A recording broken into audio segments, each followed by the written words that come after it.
The Berghof, Hitler's alpine refuge near Berchtesgaden.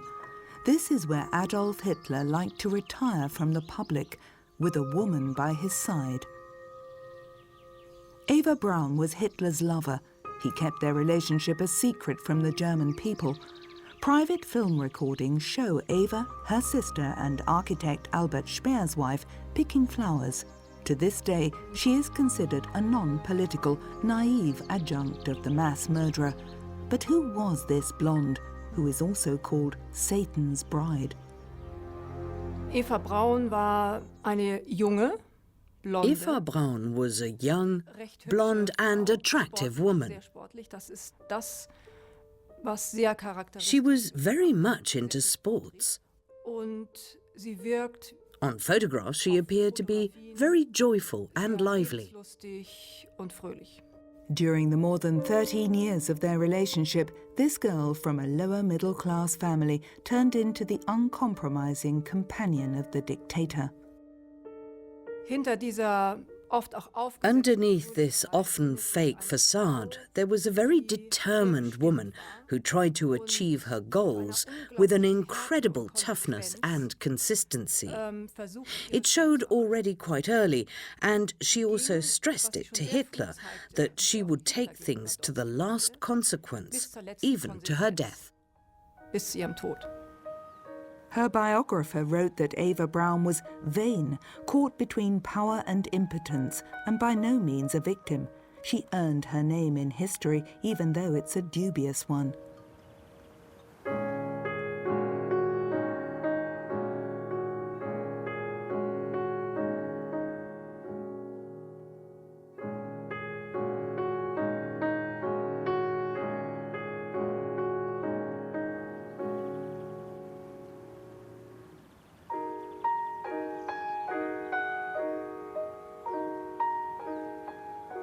One of the few film recordings that show Adolf Hitler together with his lover on the terrace of the Berghof. Eva Braun was always depicted as a slightly dumb blonde, and Hitler as the detached leader, the inhuman monster who was unable to lead a regular private life. But now we know that this wasn't the case at all. Both had a very close relationship for more than 13 years. And he wasn't detached, but rather tolerant and protective towards her. Everything that pointed to her existence was supposed to be destroyed after their joint suicide in 1945. But the private recordings of Eva Braun survived and allow insights into a rather strange relationship. He seems like the complete opposite of her. A bit uptight, elderly, tensed up. At first sight, they don't seem to fit together at all. But if you look behind the scenes, you can see that they had a lot of common interests. They both loved movies, the opera and operetta, and what really defined their relationship was their commitment towards each other. Total faith and loyalty. In 1946, several hours of film recordings and dozens of photo albums were discovered at the Austrian home of an SS soldier who failed to destroy the materials. Those images allow a look behind the curtains that wasn't made public to the Germans during the Nazi period.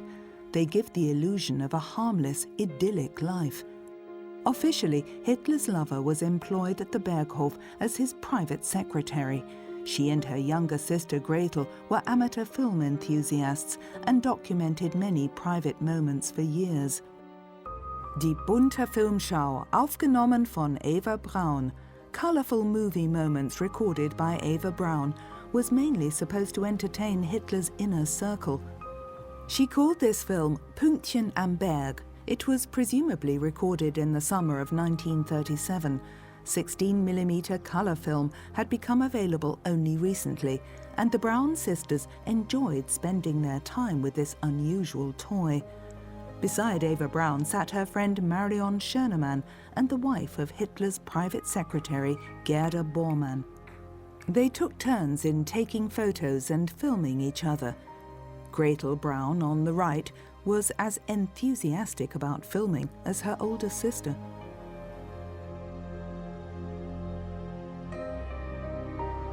Hitler was absent most of the time, so bathing trips with family and friends were a welcome change. Eva Braun especially liked to have her sports activities filmed.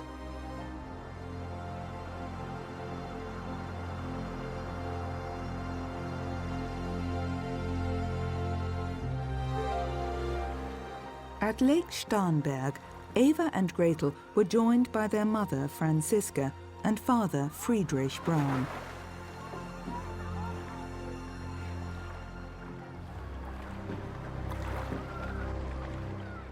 The Führer's lover was 25 at that time. Little is known about Eva Braun's childhood and teenage years. Her photo albums provide an insight into her early life. Eva Anna Paula Braun was born in Munich on February 6, 1912, the second of three daughters to vocational school teacher Friedrich Braun. Her parents' marriage had survived a crisis during the early 20s. Eva grew up in a middle-class environment in Munich, Schwabing. Eva Braun was also the center of attention during a bathing trip to Wörth Lake.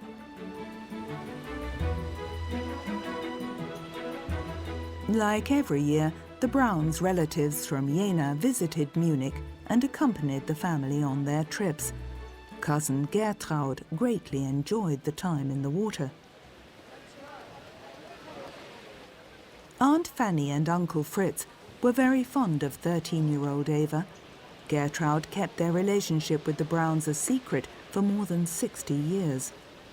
Only her husband knew and forbade her to mention it. Not until the year 2000 did Gertraud Weiske decide to provide information about her cousin, Eva Braun. We met with my aunt once or twice a week and went on a trip somewhere, to Chiemsee or Ammersee. Sometimes Eva and her sisters joined us.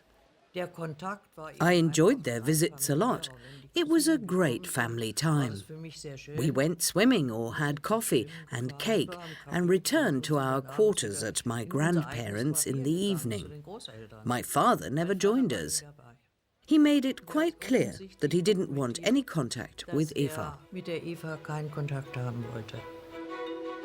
Eva's relationship with her parents wasn't as relaxed as the films might suggest.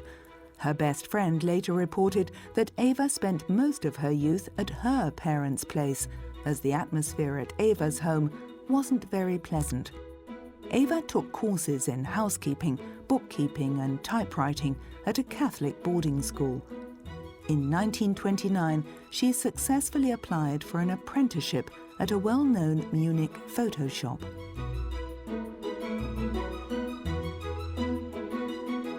Heinrich Hoffmann was the shrewd personal photographer to Adolf Hitler. At one point, he introduced his new worker to him. "This is our brave little Fräulein Eva." Apparently, the two of them met frequently afterwards. Hitler confided to his adjutant, "For love, I keep a girl in Munich." Sie war 17 und war 40. Also war ein schon etwas ältlicher. She was 17 and he was 40 years old. Mädchen offenbar attraktiv This elderly bachelor apparently was smitten by this girl, and she found him impressive, as did many women at the time. Vor allen Dingen auch viele, die zu seinem direkten And so did her boss, Heinrich Hoffmann, whose part in the initiation of this relationship stays rather inconclusive to this day. Rolle gespielt, die allerdings bis heute unklar bleibt. Eva Braun's private photo albums shed a light on the true story. In 1931, she was allowed to accompany Hitler to Obersalzberg for the first time. There were no photos showing the two of them together. The blonde felt neglected. She wanted him to commit himself to her totally, even turning her father's gun on herself. Als 17-Jährige muss man sie sich vorstellen als relativ She was a rather joyful fröhlich, and naive aber auch 17-year-old, gleichzeitig sehr, but at the same time she was quite extroverted.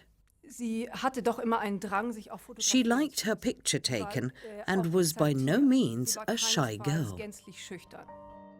Their relationship grew closer. Hitler told Heinrich Hoffmann that he realized from the incident that the girl really was in love with him and that he felt the moral obligation to care for her. Eva Braun's family was anything but euphoric about this relationship without a marriage certificate. I was 9 years old when I got wind of it by reading it in the papers. I saw a photo of Eva and Hitler. I think he was on it too. And the caption read, Eva Braun, a teacher's daughter from Munich, is Hitler's new favorite. I showed it to my mother and she said, "Don't talk about this. It's not true. This is nonsense and I don't want it mentioned again." As Hitler made no attempts to legitimize that relationship, Eva Braun was considered his mistress by her relatives. Photos of that time show her as a fashionable young woman who apparently was more interested in hairstyles and clothing than politics. Her cousin Gertraud recalls, Sie war 12 Jahre älter als ich. Und sie war halt This attractive young woman was 12 years my senior, a very attractive woman, and I admired her and her sister. Und es war eine gepflegte junge Frau mit langen Fingernägeln und She was well groomed with her long fingernails, and I enjoyed meeting and spending time with them. Aber mit 10 Jahren, da macht man sich keinen Gedanken darüber. As a 10-year-old, I didn't wonder whether I wanted to become like her and didn't really think about it. We fooled around like young girls do. Wie andere junge Leute auch und sie war halt im Sport viel She was besser. very much into sports, dived from the highest platforms, whereas I only managed the lowest Ein one. Meterbrett gesprungen.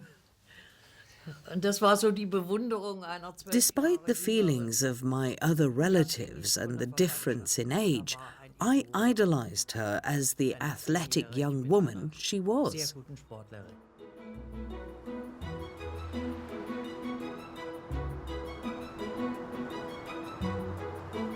the private film recordings from 1937 only show the joyful side of the Führer's lover, who suffered from her relationship with Hitler.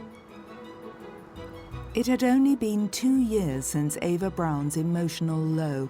Fragments from her diary survived. She noted on May the 10th, 1935, Miss Hoffmann told me both in a loving and tactless way that he now has a substitute for me. Ich würde sagen, nach dem, was ich heute weiß, dass sie ein From what I know today, I would say that she was pretty depressive, and she always had to disguise this depression.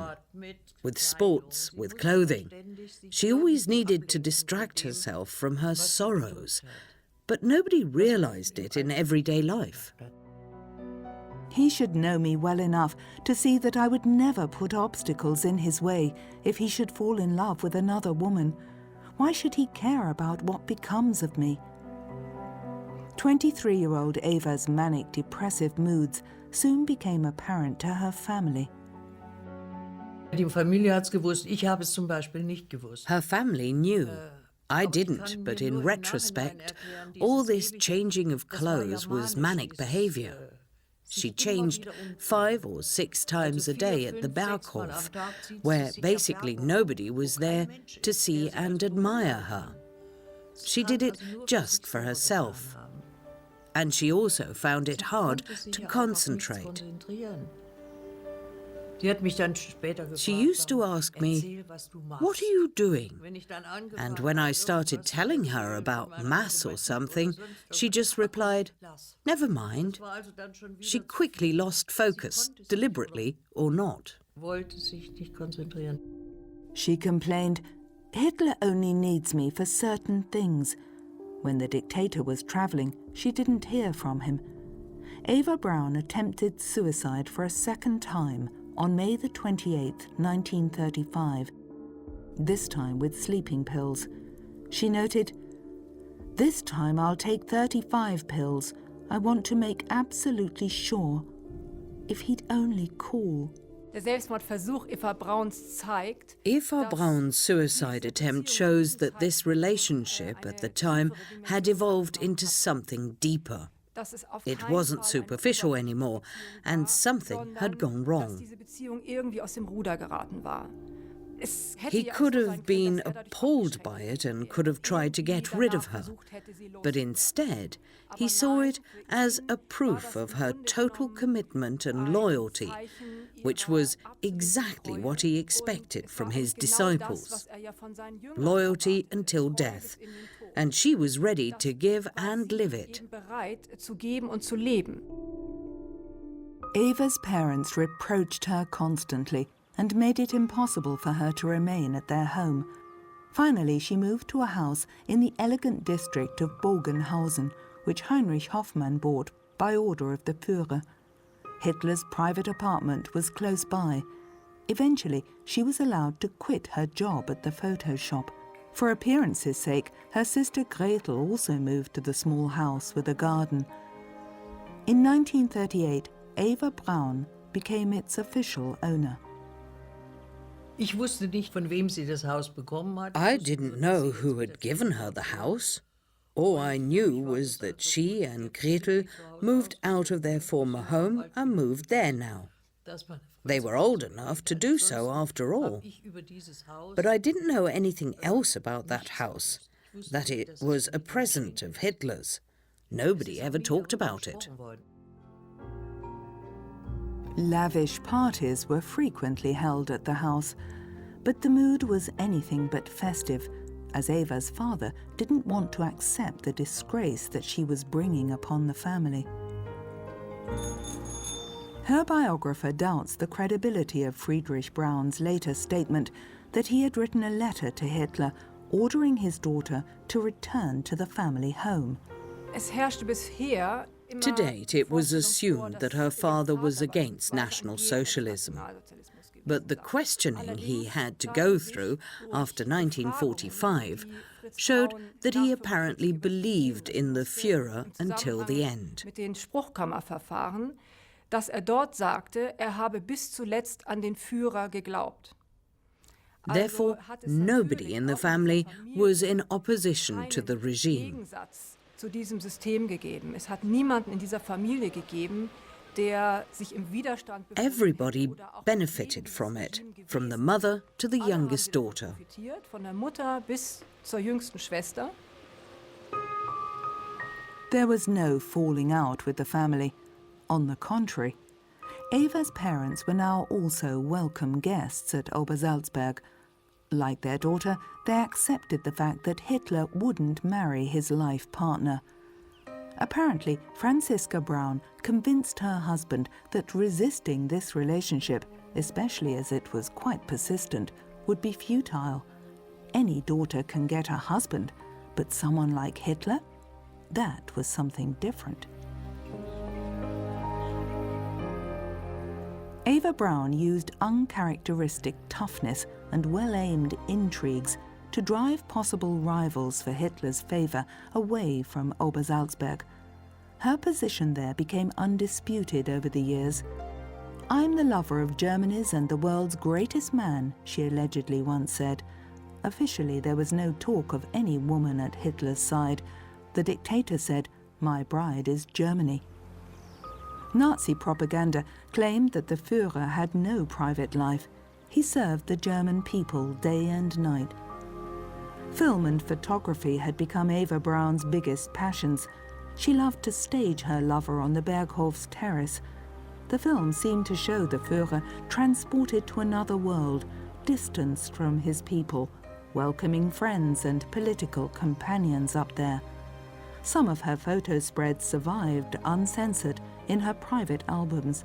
showing Eva Braun's professional work. Diese Filme und Fotos, die Eva Braun von Hitler The films and photos Eva Braun shot of Hitler and the people at the Berghof weren't just of a private nature.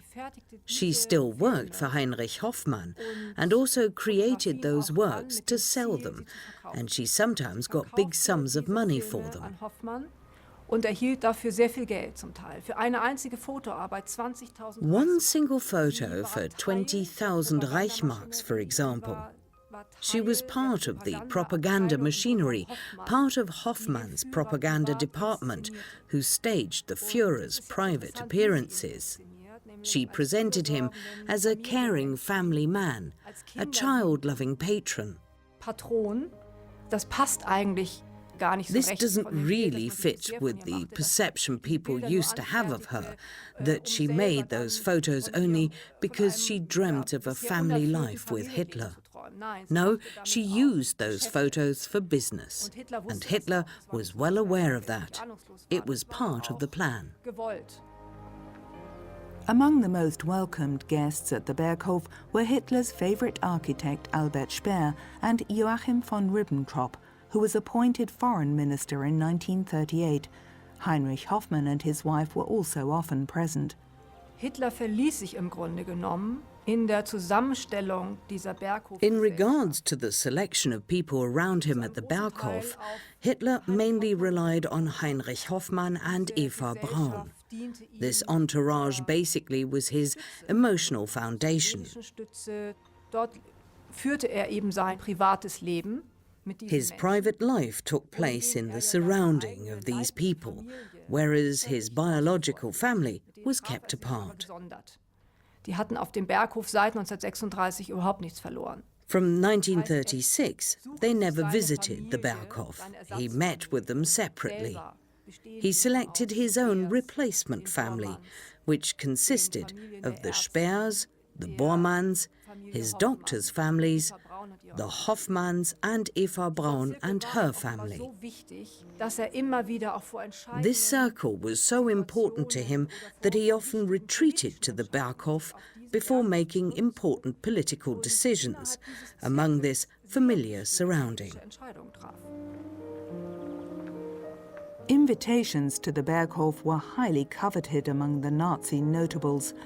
Even though life up there appeared to be quite stuffy, some of the guests claimed that this petty bourgeois idyll felt intoxicating to them.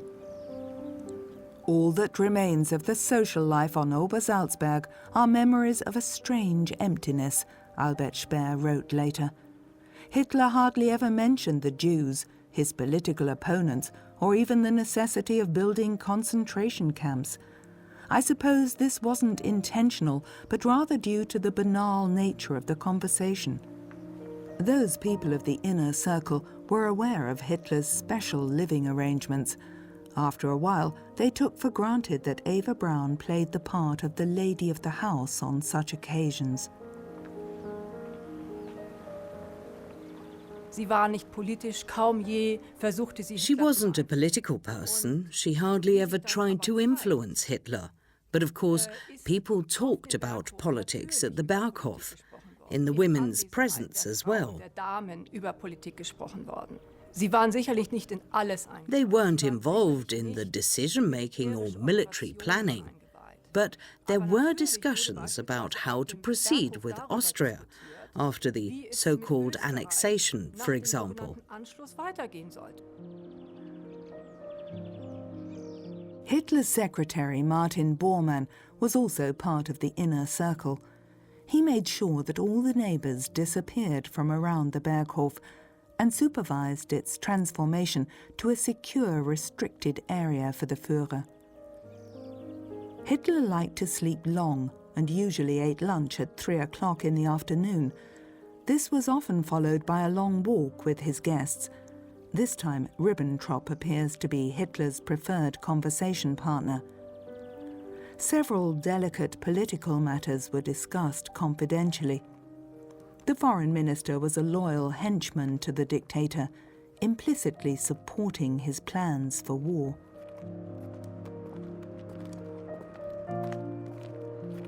The destination was always the same, the scenic outpost at Mooslaner Kopf.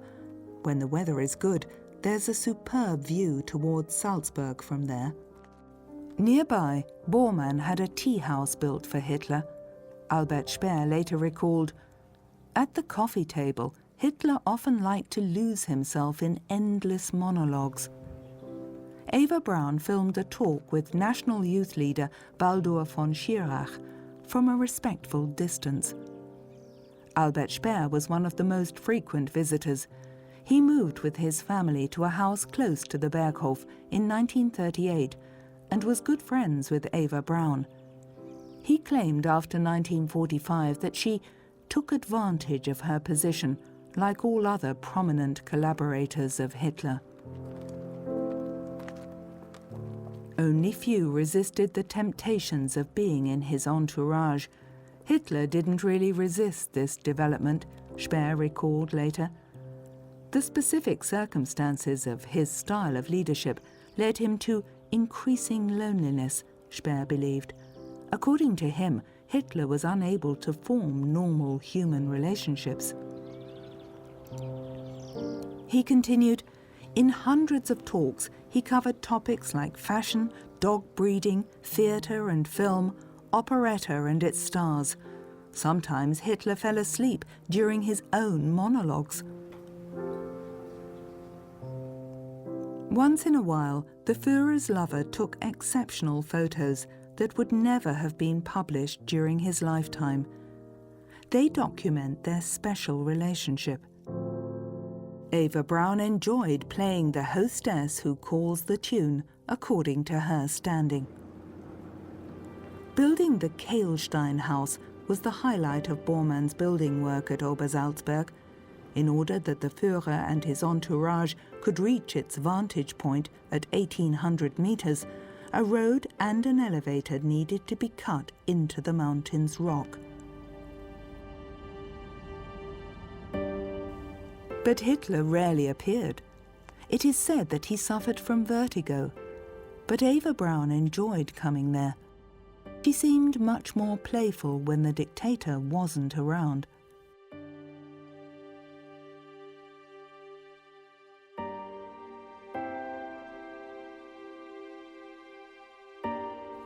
A series of photos shows Hitler and Eva Braun at the Kehlstein house with Magda Goebbels, the propaganda minister's wife, by his side.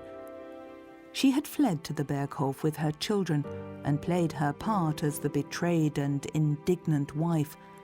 She complained to the Führer that her husband was having an affair with Czech actress Lida Barova and wanted to establish a ménage à trois. Hitler was enraged and ordered Josef Goebbels to come to the Obersalzberg.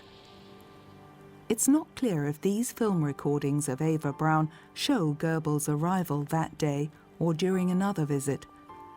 The Führer's word of command forced Goebbels to separate from his lover, and Hitler forbade his propaganda minister any further contact with the actress. The marriage with Magda had to be maintained due to reasons of state. Goebbels obeyed the order. This photo of the 1938 New Year party documents the Führer's and Eva Braun's quasi-marital relationship. Hitler, the professed vegetarian, got his own menu, which Eva Braun put into her photo album. The results the dictator got during the traditional lead pouring are not documented. 1939 was the turning point in Hitler's rule. He had achieved one success after another, rearmed Germany, incorporated the Saar region, the Sudetenland, and the whole of Austria into the Third Reich.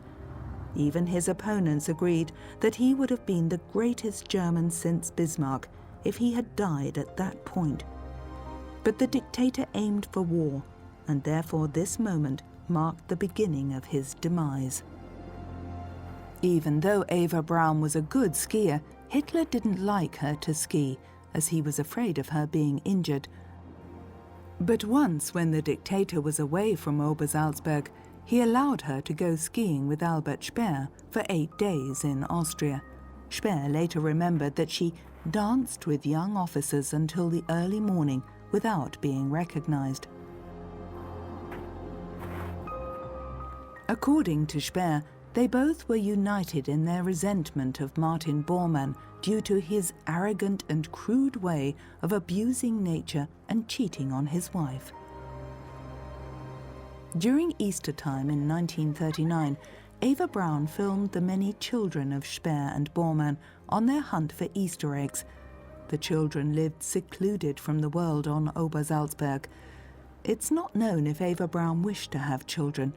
There were rumors that she once had an abortion in Munich, but there's no proof of that.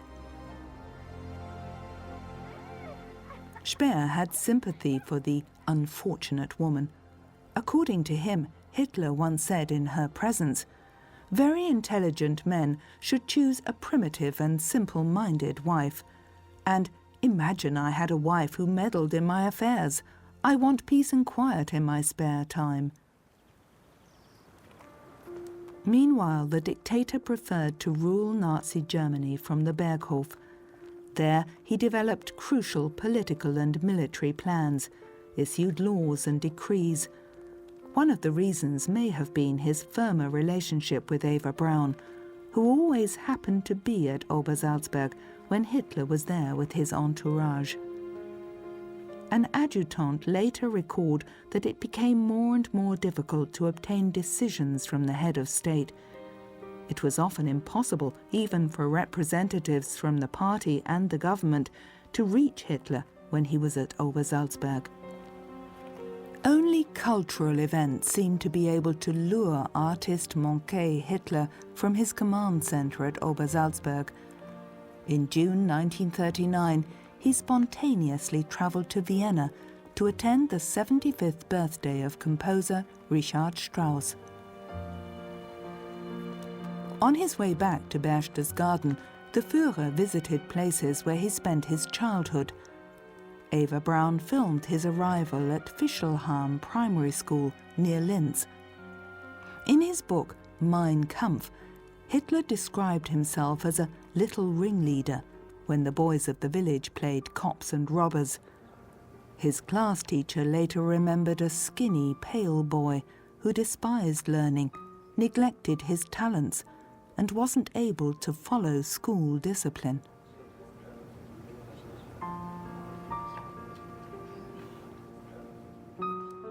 Back at the Berghof, the dictator planned the imminent military campaign against Poland. In the meantime, the Braun family decided to go on an unusual cruise. Mother Franziska was filmed during her visit to a travel agent's, where she booked a trip to Scandinavia for her and her daughters, Eva and Gretel. Friedrich Braun wasn't part of the tour party.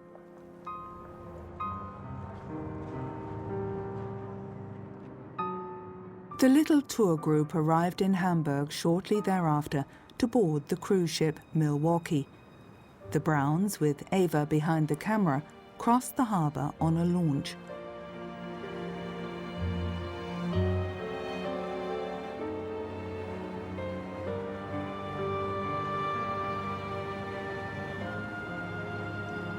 The Milwaukee was operated by the National Socialist organization Kraft durch Freude, Strength Through Joy, to provide holiday cruises for ordinary national comrades. The former North Atlantic passenger steamer, built in 1929 in Hamburg, had room for 600 guests and was very popular as a cruise ship. Its destination this time, the Norwegian fjords. Eva Braun made a well-groomed appearance on board. Her suits were made by high-class Berlin tailors. Still, Albert Speer described her in his memoirs as modestly and unobtrusively dressed, and that she wore notably cheap jewellery. The first-class passengers passed their time at the pool. Frequently in the camera's focus was Gretel, the younger sister.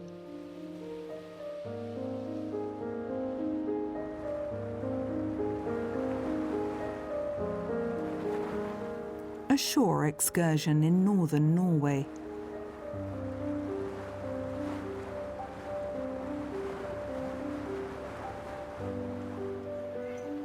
Of course, the locals didn't know that the lover of Nazi Germany's dictator was one of the tourists.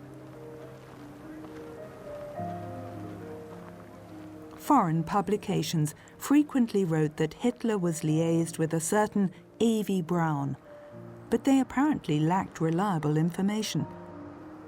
Journalist Robert Arndt wrote in a booklet entitled The Women in Hitler's Life that was published in New York in 1944.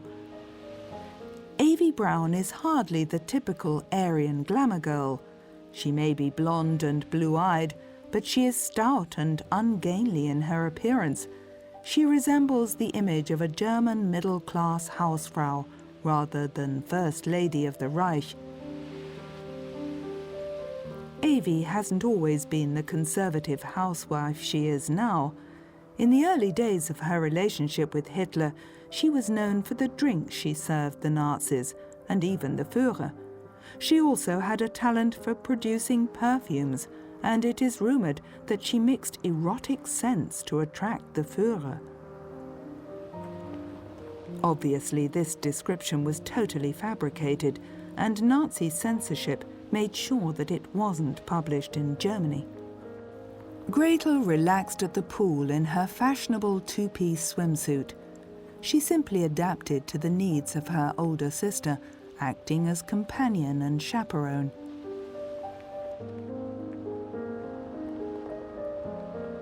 Another highlight of the cruise, lobster was served on deck at lunchtime.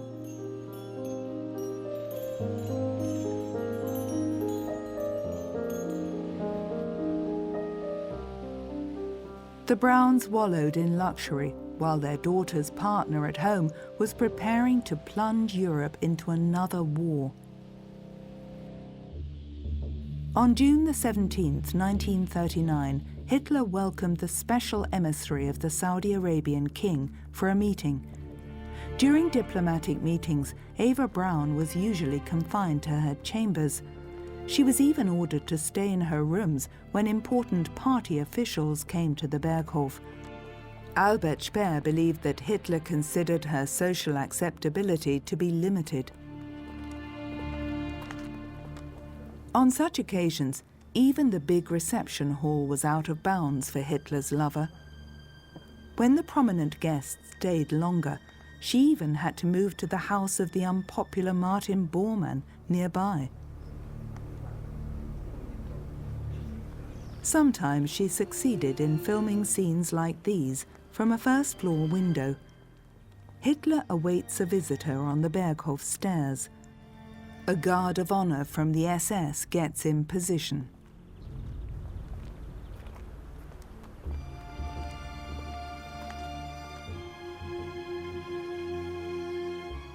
Hitler was convinced during his rise to power that Germany's former greatness could only be achieved by another war where countries were conquered. Of course, this would need to be done by force. There would be war, and he wanted to start it when he was still physically fit to lead it. The thought of sickness or an early death made him expedite his plans for war. He wanted to start it sooner rather than later.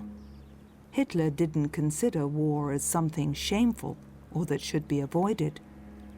Poland would be his first casualty.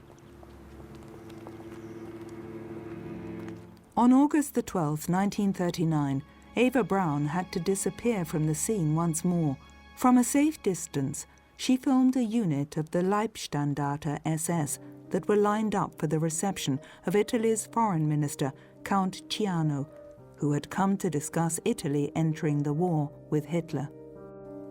It isn't clear if Heinrich Hoffmann shot this close-up photo of the visitor.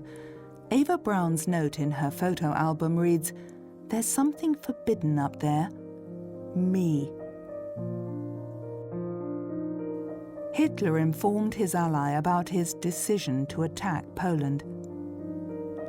Eva Braun called these snapshots of the guest of state's departure viewed from the hotel room's perspective, During that time, Eva Braun was able to film SS Chief Heinrich Himmler with his associates Reinhard Heydrich and Karl Wolff on the Berghof terrace. On several occasions, the dictator discussed the details of war, terror and mass murder with his henchmen at Obersalzberg. Foreign Minister Joachim von Ribbentrop also took part in Hitler's talks about his war plans. As peace in Europe hung by a thread, the Fuhrer isolated himself from the ministerial bureaucracy and assembled his confidants. The dictator planned a special coup. Ribbentrop was supposed to travel to Moscow in order to sign a non-aggression pact with Stalin. Heinrich Himmler and his enforcer, Reinhard Heydrich, meticulously prepared the brutal oppression of Poland. They presented the details during their visit at the Berghof. So-called Einsatztruppen, special action squads derived from police and security forces, were to liquidate the Polish ruling classes, as Hitler intended to occupy the country permanently. On August the 23rd, 1939, Hitler nervously awaited positive news from Moscow. Eva Braun's presence was permitted that day. She filmed and took photos. The caption of her professional photo documentation reads, "Then Ribbentrop travelled to Moscow." When Ribbentrop confirmed the pact with the devil, the dictator rejoiced. "This will hit like a bomb." Other photos show Hitler, Bormann and Goebbels as the news was spread officially. Eva Braun's comment, "Hitler listens to the news on the radio. Still, Poland refuses to negotiate." Eva Braun's biographer is certain that the women were well aware of the historical significance of those dramatic days at the Berghof. This situation at the Berghof, shortly before Stalin signed the non-aggression pact, shows how engrossed those men around Hitler were, how much the inner circle with Goebbels and Speer were involved in the political events at that time. Eva Braun photographed that tense situation at the Berghof when Ribbentrop was in Moscow and the signing was imminent. It also shows that the women were inaugurated as well. They spent the evenings and weekends together for weeks, and of course they talked about these events, as they were crucial for them too.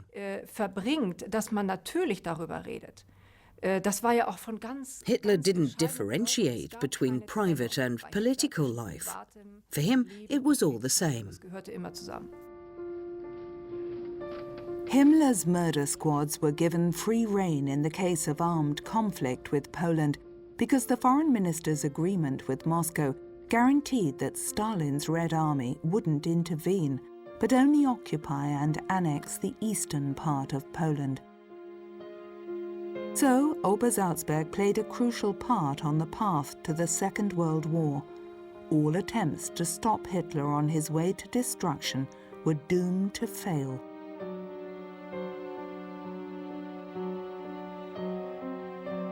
Nine days later, the dictator declared war on Poland. Eva Braun supposedly cried when he proclaimed at the Reichstag, "Now more than ever, my life belongs to my people. I want nothing more than to be the first soldier of the German Reich. I have put on the uniform again that was always my most sacred, cherished possession. I will only take it off after our victory, or I will not live to see the end." On that September the 1st, 1939, Eva Braun supposedly told her older sister Ilse, "This means war. He'll leave, and what will become of me?" According to Ilse Braun's memories, she also said, "If something happens to him, I'll die too." The same evening, Eva Braun ordered food and drinks to be brought to the storage rooms of the Berghof. She supposedly explained, "We need lots of supplies. We'll need them to last for a long time."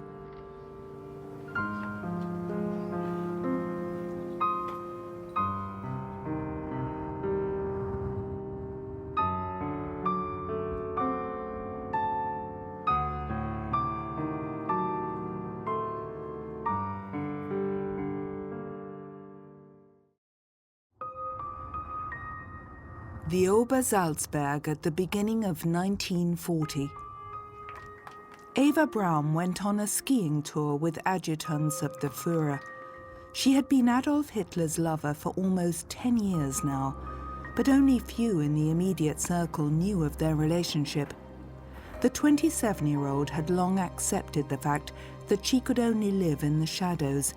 In fact, Eva Braun was a very unhappy woman. Sie war im goldenen Käfig und nicht mal in dem She lived in a golden cage that wasn't even particularly golden. Wenn man in so einem She was caged in, and it's perfectly natural to be unhappy in such a situation where you cannot express yourself. dann muss man She had already tried to take her life twice before, once with a pistol, once with sleeping pills. Pistole, einmal mit Tabletten. I think those attempts were a cry for help, and it worked insofar as Hitler cared about her more after that. The war changed everything. The Alpine residence always became the Führer's headquarters when Hitler stayed at Obersalzberg. After defeating Poland, Hitler planned his next campaign against France. He had little time for his lover. We know that he treated her like a wife. He needed someone like her to be loyal and trusting, someone he could rely on. She supported him mentally and emotionally until the end. Who was that woman Hitler married shortly before his suicide? And what was life like with the greatest mass murderer in human history?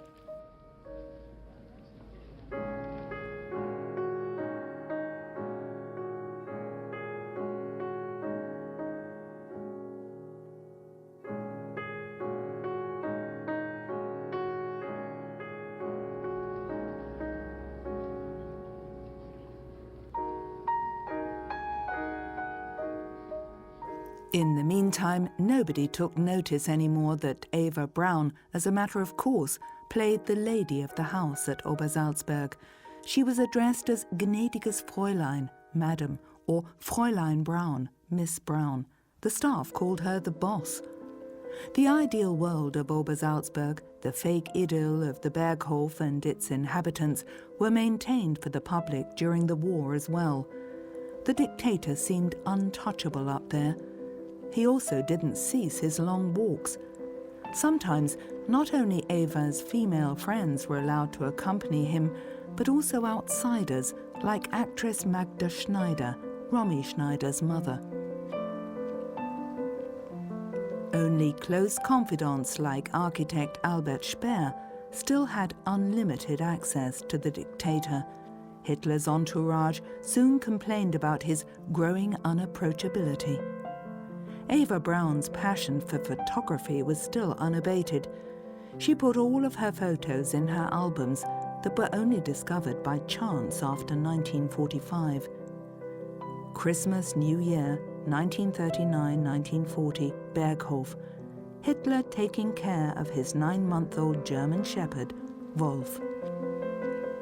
She didn't give up filming either, which is the reason why the same scene also exists on 16mm colour film.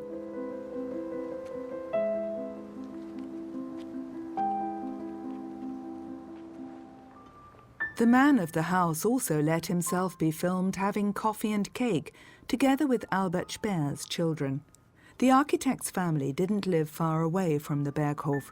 Normally, Hitler's residence was off limits for the little ones, but at Christmas and on the Führer's birthday, they provided a welcome facade to create the illusion of a normal private life. One of Hitler's secretaries asked herself later, self-critically, how was that possible? A ruthless warmonger and fanatical mass murderer enjoyed lighting Christmas tree candles at the Berghof and had a distinct need for the joys of family life. It's hard to imagine Hitler, someone who ordered the Holocaust, as a nice and pleasant person in private.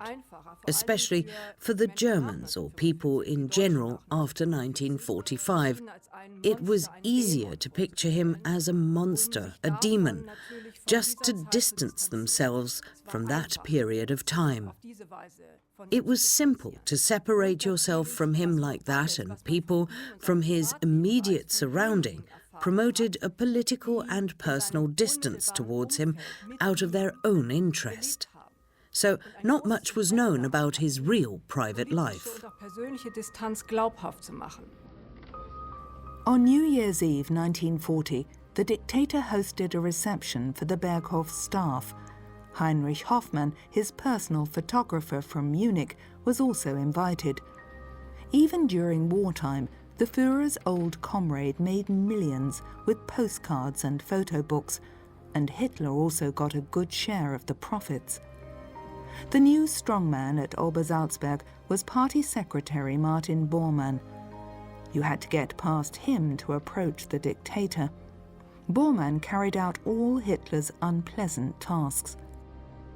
Eva Braun was also part of the inner circle. She shared her older sister's passion for film and photography. Theo Morell, a popular doctor from Munich, also became part of that circle. He successfully healed Heinrich Hoffmann from venereal disease. The Brauns considered him a miracle healer. As almost every year, everybody gathered for a group photo. These photos from Eva Braun's album clearly indicate how she openly staged herself as Hitler's life partner. When Hitler wasn't at the Obersalzberg, Eva Braun retreated to the little house in Munich that was given to her by the Fuhrer as a present. She held big parties there with her mother Franziska and sister Gretel. Her father, Friedrich, also reconciled himself to the fact that his daughter's relationship would remain a marriage without a certificate.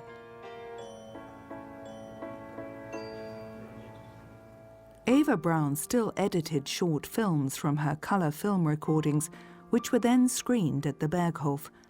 Going for Walkies is the title of this short sequence she most likely shot in early 1940 at Wasserburger Street in Munich.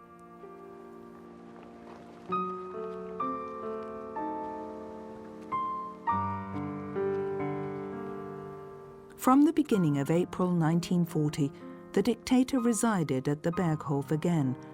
For months, Hitler had been planning his war against France. The Führer was confident that if he was victorious before Great Britain gained a foothold on the European mainland, the British would have to ask for peace. In the meantime, the dictator focused his attention on Scandinavia. Hitler had long since had detailed plans prepared for military action at the Norwegian Sea. On the 9th of April 1940, Operation Weserübung, Weser exercise, began, leading to the Wehrmacht's successful invasion of Norway. The small entourage of adjutants, secretaries, and old companions of the Führer, like Albert Speer, assembled on the terrace. It was claimed later that Hitler never talked politics in the presence of women.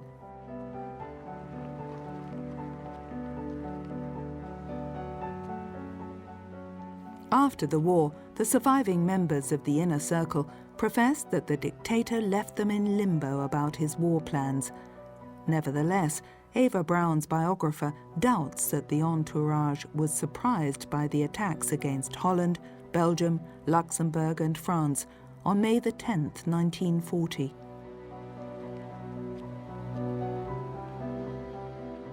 Heinrich Hoffmann claimed in his memoirs that even during his trip to the Western Front, he believed that occupied Norway was the destination.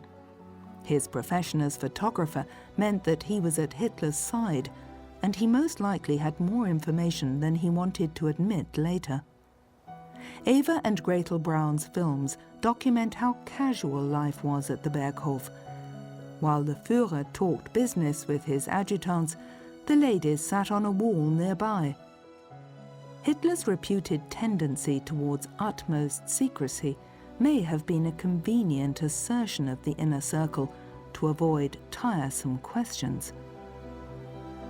Sometimes Eva Braun couldn't wait for her lover to leave the Berghof. One of the bodyguards later reported, "The limousines were still driving down the slopes of the mountain, and already the preparations for festivities were underway. 1 minute acting like a demure governess, she switched to full party mood in an instant, behaving in a playful, almost childish way." Hilda Speer at Mooslaner Kopf. When the Fuhrer let himself be filmed at Obersalzberg, he liked to surround himself with the architect's children. Their father later recalled, "He never found the right, relaxed way to deal with them.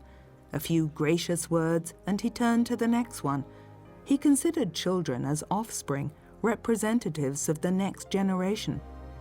He enjoyed the way they looked, blonde, blue-eyed, their stature, sturdy, healthy, or their intelligence, bright, active, rather than their childlike behavior.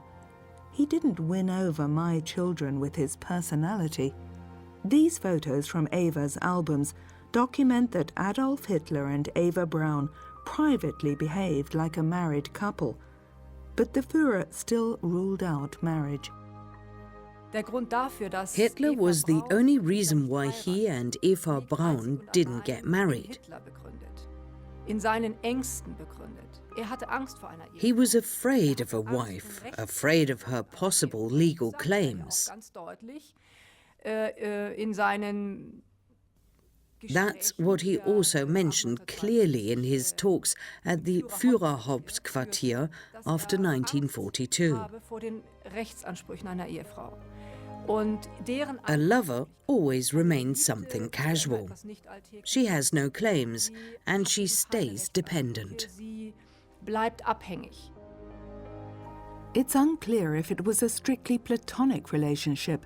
Still today there are speculations as to whether Hitler lived out his sexuality at all. Eva's cousin didn't believe that it was an intimate relationship.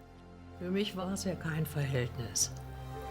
I didn't see it as a regular relationship, more like one between father and daughter.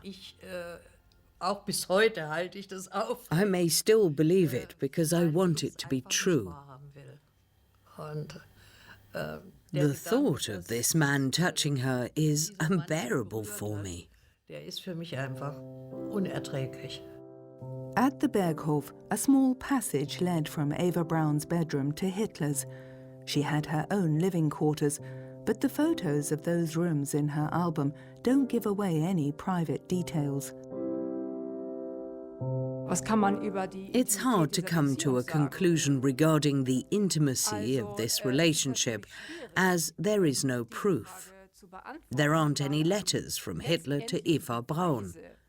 Even though many historians searched for years, they haven't found anything. Also, there are no letters from Eva Braun to Hitler. Everything has been destroyed, most likely before the final hours. It's quite possible that after the end of the war, the Braun family took care of the destruction of such letters as well. Albert Speer recalled as follows, "I was surprised that she and Hitler avoided anything that could imply an intimate relationship, but still in the evenings they went upstairs to the bedrooms together." Hitler's pet names for Eva Braun were Haschel and Chapelle. After the war, former servants were asked repeatedly if they noticed anything. They spoke of ruffled bedclothes, but there was nothing more concrete. One historian even claimed that the Fuhrer was a homosexual whose relationship to Eva Braun was only a pretense, but there's no evidence for that theory either. Fact is that Eva Braun's terriers, Stasi and Negus, jealously watched their mistress's door.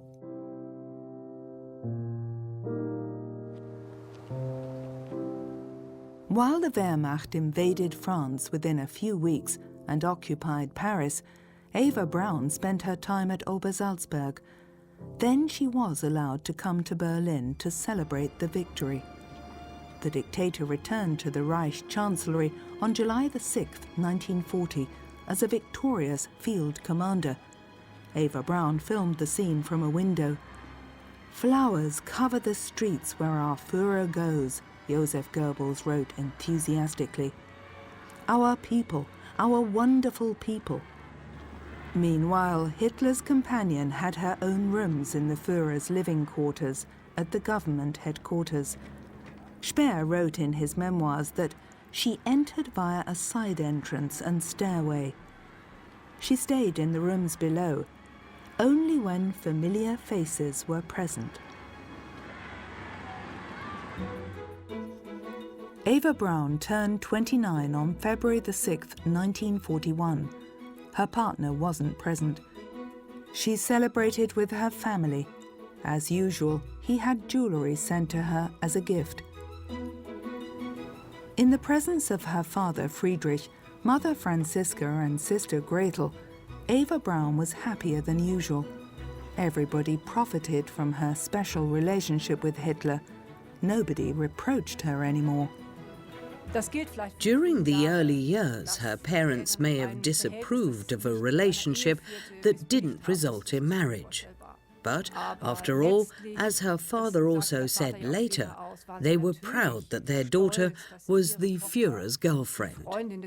At one point, during his trial, he also mentioned that his daughter wouldn't have chosen Hitler if he had been a bad person. The dictator was in high spirits at the beginning of June 1941 at Obersalzberg. By then, he had subjected major parts of Western and Northern Europe to his rule. By his side, SS commander Sepp Dietrich, an old comrade of his from the early days of the Nazi movement. Since December 1940, the dictator had been working out plans for a war of extermination against the Soviet Union. And these were developed further during staff meetings with his commanders at his Alpine refuge. Operation Barbarossa probably got its name from the panoramic view to the Untersberg. The mountain is said to be one of the mythical places where Emperor Friedrich Barbarossa has lain asleep for almost 1,000 years. A camera is demonstrated to the commander-in-chief. Eva and Gretel Braun filmed the scene. Their film, shot only a few weeks before the attack on the Soviet Union, was called Auf dem Berghof, at the Berghof.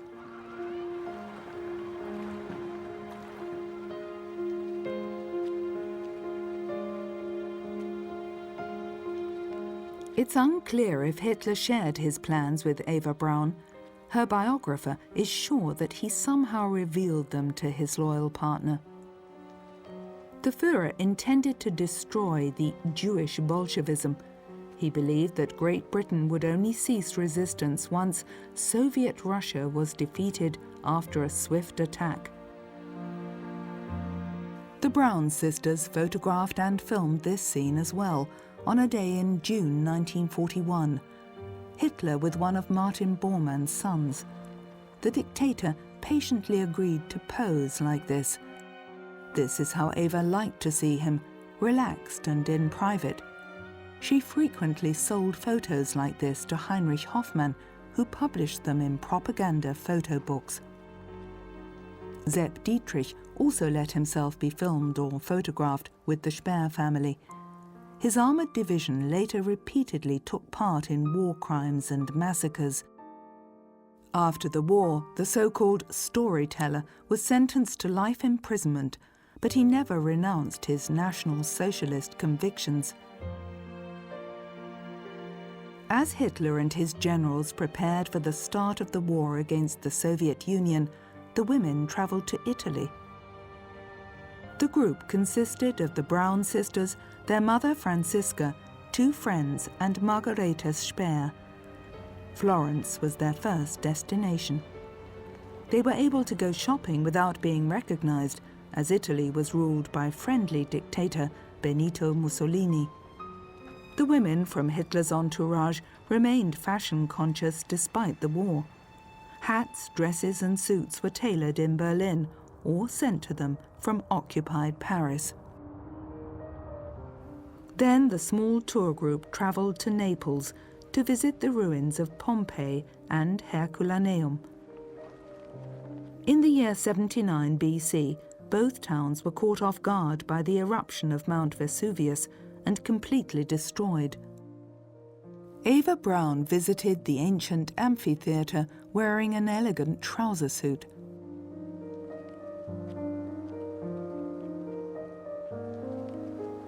Afterwards, the ladies visited the volcano that was still occasionally active. Gretel Braun filmed her sister Eva amidst sulfur fumes and lava. Mount Vesuvius brought death in huge numbers to Pompeii and Herculaneum. In light of things to come during the war, these images are quite symbolic. 1 year later, the Berghof community assembled on the terrace to be filmed and photographed. 1942 was the year when the dictator's luck changed. One defeat followed another. This is evident in the Fuhrer's appearance.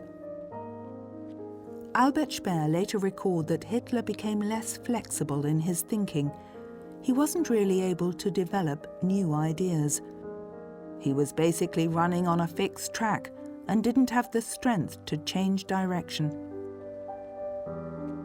In the meantime, the Holocaust in the East was in full swing. The deportation from Germany and the occupied countries had begun. Das ist sehr schwer zu beantworten, wie viel. It's hard to tell how much she or the other women knew. Of course, those people weren't just spectators. They were privy of many things that happened. Eva Braun lived in Munich, and after 1933 you could see how the Jewish citizens were disfranchised. You read in every newspaper about the Aryanization. So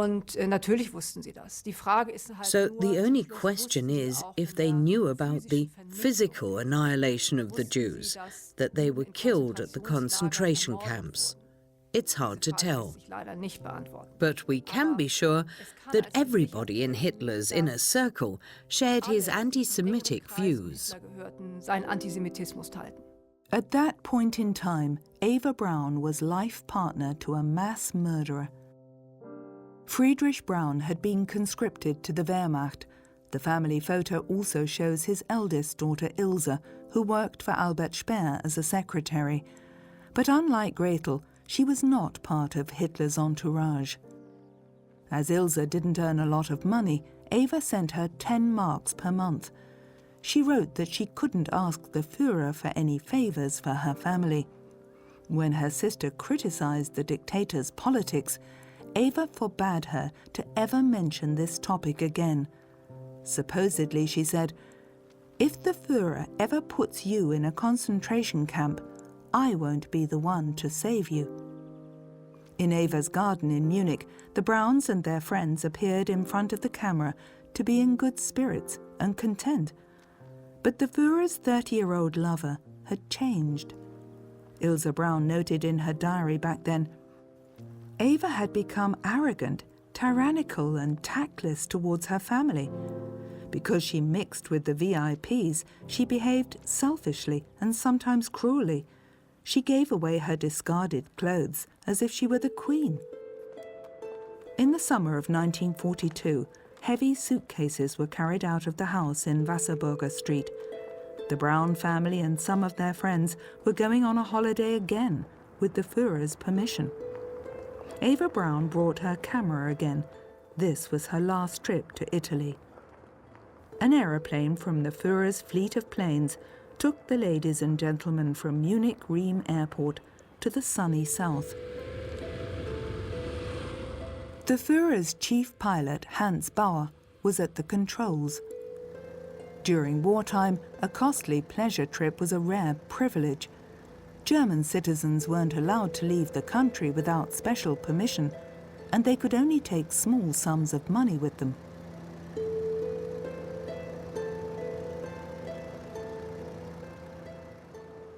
Their destination was the beach resort of Portofino near Genoa, where the Brauns had spent their holidays several times before.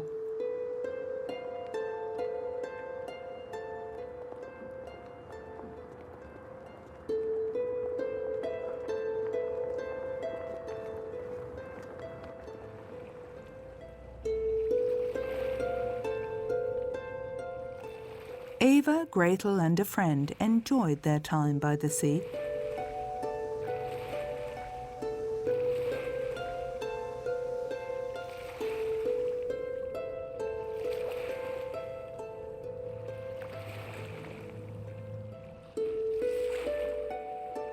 Unlike at the Berghof, they drank a lot of alcohol.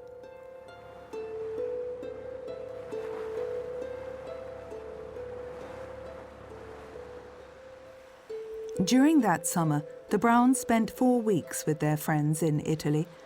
As German troops reached the Caucasus in the Soviet Union, Mother Franziska and her daughter Gretel passed their time knitting. Far from war and destruction, Eva Braun appears to be especially happy in this scene. Her dream world still existed.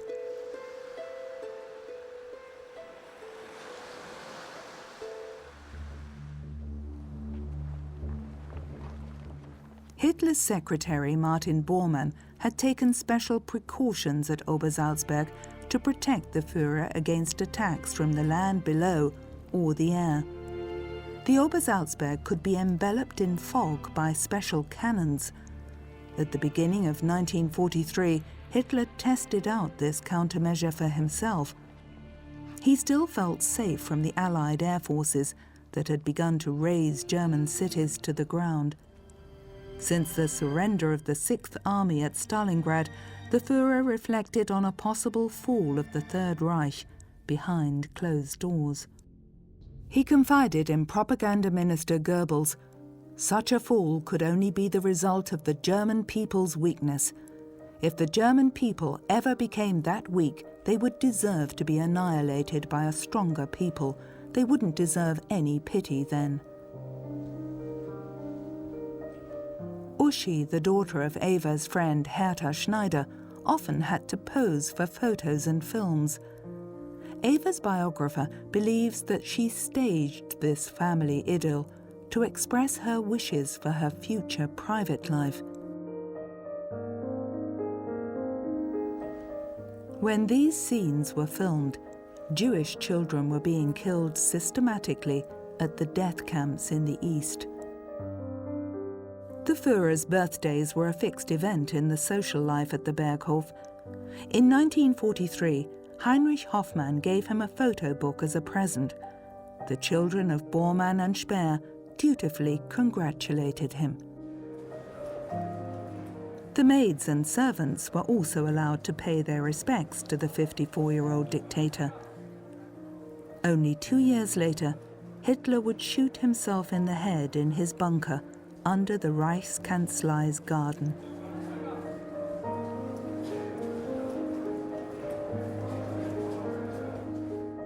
"32-year-old Eva Braun became more and more important to Hitler. For the first time, Joseph Goebbels mentioned her in his diary. The Führer praises the quiet, intelligent and down-to-earth character of Eva Braun. She will be a valuable support for him." It can't be denied that Hitler aged visibly during that war he couldn't win, and the early stages of his Parkinson's disease started to show. It's a harsh contrast to those early photos and films that Eva Braun shot of him. The propaganda minister noted on March 14, 1944, "Fräulein Braun showed us several colour films in her room. We could see the Führer during peaceful times. I have never seen him so relaxed on film before, but it was also apparent how much the Führer has changed during war." In March of 1944, the war was basically over. Their downfall had become apparent. This doomsday feeling had spread widely at the Berghof. In dieser Situation die alten Filme Eva Brauns hervorzukramen. That they screened the old films of Eva Braun again showed that they wanted to escape that situation and recall the former happy days and the peaceful times they spent there. Das zeigt auch, wie eng diese Gesellschaft These people had a special bond, and they wanted to feel united again during those days. Beschwören wollte. On April the 20th, Hitler celebrated his 55th birthday at Obersalzberg. Eva Braun frequently complained about migraines, and Hitler patted her shoulder in concern. In public, they now behaved much less formally. On June the 3rd, 1944, Eva Braun's sister Gretel married SS Gruppenführer Hermann Fegelein in Salzburg. Hitler's secretary Martin Bormann served as one of the witnesses. Fegelein, who killed tens of thousands of civilians in the East as commander of an SS cavalry brigade, saw his career secured.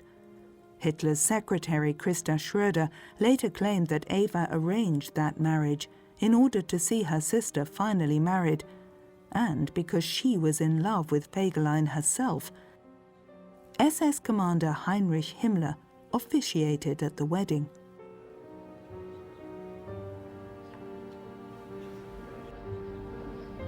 According to the secretary, Eva Braun said, "I want this wedding to be as beautiful as if it were my own."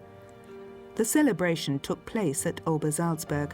The bride was all dressed up and enjoyed her big day. Hermann Fegelein was considered a womanizer, and Christa Schröder believed that he rather liked the idea of being a kind of brother-in-law to the Fuhrer. Eva supposedly said, "I'm grateful that Fegelein married my sister. Now I'm somebody. I'm Fegelein's sister-in-law." At the Great Hall of the Berghof, the dictator posed for a group photo with the newlyweds.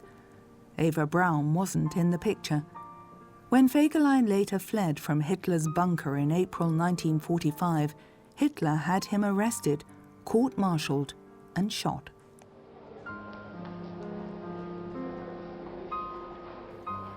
For the wedding banquet at Kehlstein, Martin Bormann had all available food and drinks served from the Berghof's still bulging storage rooms. 3 days after the feast, the Western Allies landed on the beaches of Normandy. It was the Second World War's final phase. The dictator left Obersalzberg for Eastern Prussia, leaving Eva Braun behind. When she received the message about the attempt on Hitler's life on July the 20th, 1944, she had a nervous breakdown. The slightly injured dictator had a macabre souvenir of the assault sent to her. Die Tatsache, dass Hitler ihr nach dem 20. The fact that Hitler sent her his shredded uniform after July 20th, 1944, shows how much she meant to him. Of course, he also tried to super-elevate his soldiership. "This is how I fight for my country. I'm doing everything in my power to reach my goals."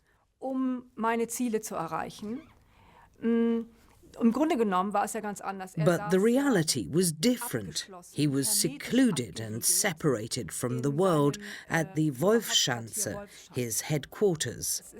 It's remarkable that he wanted her to see his shredded uniform. He acted basically like every normal man in his relation with her. In the following weeks, Eva Braun travelled back and forth between Munich and Berchtesgaden. Her family didn't accompany her to Obersalzberg. Because she felt lonely there, she asked her cousin Gertraud from Jena to come and visit her. The 19-year-old was finally allowed to travel to Munich in August 1944. Two SS men waited for me. One took my suitcase and the other said, "Get in the car, we'll take you to your cousin." I still thought they would take me to Munich, as I wanted to be there with her. But we drove out of the city, and I asked, "Where are we going?" The driver said, "We'll take you to Obersalzberg." Since Hitler had left the Alpine refuge with his military retinue, it had quietened down there. Sometimes there was an air raid alert, but the British and Americans hadn't dared an attack on the Berghof. The restricted area was still under heavy guard by flak units and soldiers of the SS. I had to open my suitcase and empty it, and I asked, "I don't know what this is all about. I only want to visit my cousin." They ordered me to empty it, and I did. And afterwards, I received a note that said, "Guest of the Fuhrer." The storage rooms were still well equipped in case of Hitler's return. Some servants looked after the Berghof and Eva Braun. When Gertraud arrived, her cousin wasn't there. I was welcomed by a woman who led me to my room, and I asked where my cousin was. "She's at Königssee."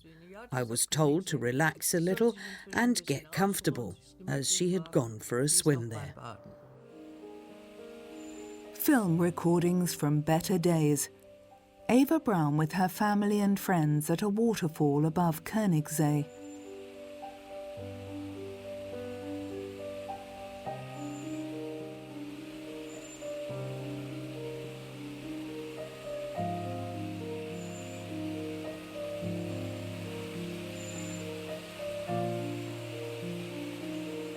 Her father, Fritz, enjoyed the benefits resulting from his daughter's relationship until the bitter end. Gretel Fegelein had become pregnant in the meantime. She would give birth to her child during the chaos of the last months of war. Her husband had begun an affair with an actress from Berlin. After an SS soldier had caught him in the act, Hermann Fegelein had become persona non grata at Obersalzberg. In late summer 1944, Eva Braun went swimming with her cousin again. She always gave a happy-go-lucky impression. Her happiness was so garish, it was obviously fake. I realized that it was only a facade, to cover up things that shouldn't be seen by others. After a swim, the small group sunbathed at Kehlstein Plateau.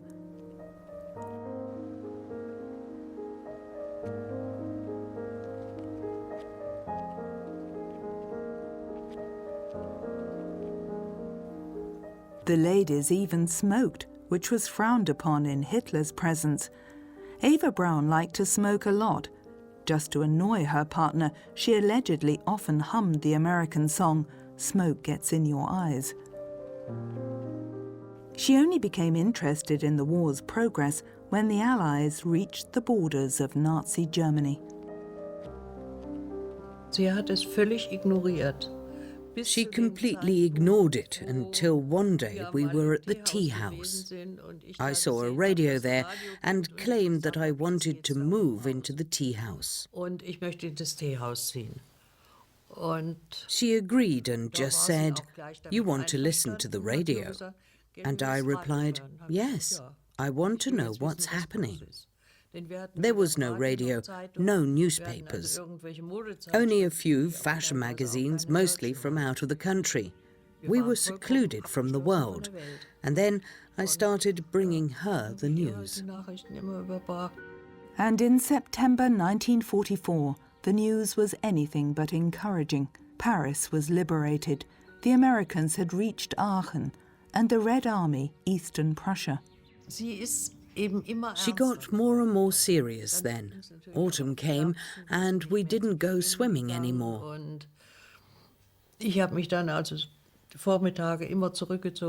I had breakfast and retired during the mornings.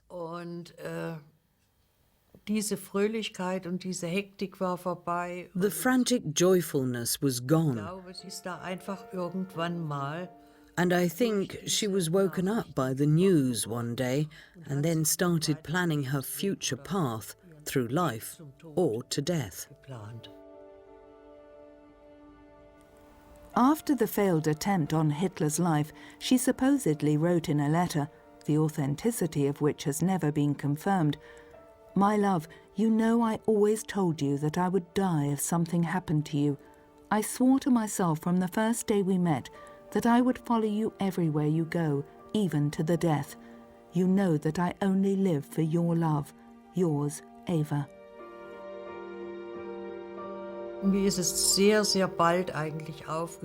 I soon realized that his phone calls played a crucial part in her life. She always waited eagerly for them. They didn't talk very long, not for hours, but maybe 10 minutes. We watched a movie.